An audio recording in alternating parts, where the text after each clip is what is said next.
Hello po mga lalabs! For today's video ay magluluto po tayo ng pritong tilapia na isisigang po natin sa bayabas. At syempre hindi po nawawala ang moringa. So ito po ang ating tilapia. Magpainit po muna tayo ng pan na ating pagpiprituhan. Kapag mainit na po ayan, ilagay na po natin ang ating oil. Painitin po muna natin ang ating oil, then ayan, pwede na po natin ilagay ang ating tilapia.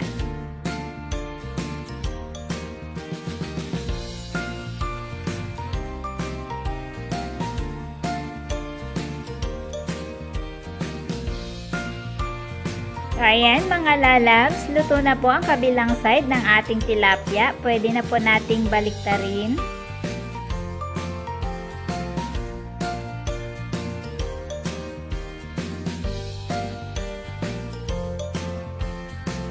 So, ayan, titingnan na po natin mga lalabs kung luto na rin po ang kabilang side. Ayan, luto na po. Pwede na po nating hanguin ang ating tilapia.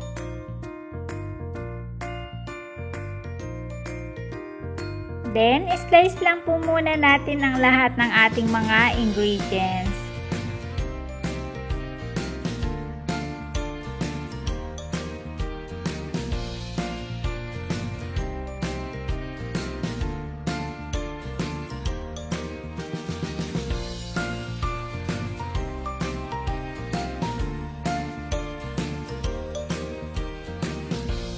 Then, ito na po mga lalabs yung ating hinog na bayabas. Ito po yung gagamitin nating pangsigang sa ating prito na tilapia. Alam nyo ba mga lalabs na pangatlong beses ko na itong magluluto ng tilapia na isisigang ko sa bayabas? Dahil nung una, nagluto po ako, hindi ko ipinrito ang tilapia. So, hindi ako na-satisfied. Then, nagtry ako ulit na iprito ko muna yung tilapia. So, ayan, nasarapan po ako. Kaya ito, pangatlong beses ko na po itong pagluto ng tilapia. Nalalagyan ko po ng bayabas. Masarap po pala. Kaya pala yung mga kaibigan ko dati na nagluluto, gustong-gusto nila yung sinisigang daw sa bayabas. Kaya heto, natikman ko na ngayon. Kaya inuulit-ulit ko na rin. Masarap po pala. So, ayan, ilalagay na po natin ang ating tilapia sa ating kaldero. Then, ilagay po natin ang ating in-slice na bayabas. Ilagay na rin po natin mga lalabs ang ating kamatis. Next po ang onion.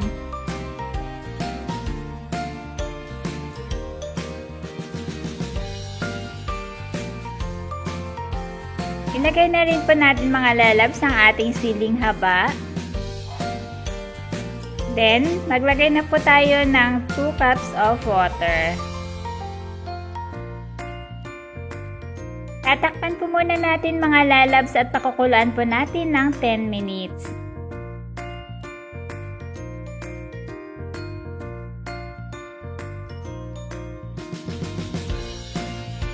So, ayan mga lalabs, mag-add na po tayo ng patis. And ilagay na rin po natin mga lalabs ang raddish.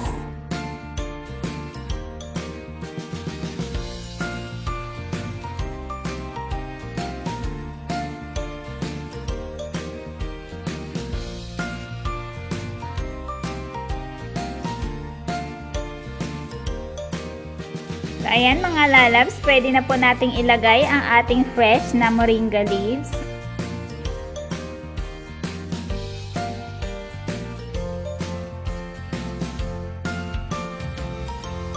Tatakpan pong muli natin mga lalabs hanggang sa maluto ang ating gulay.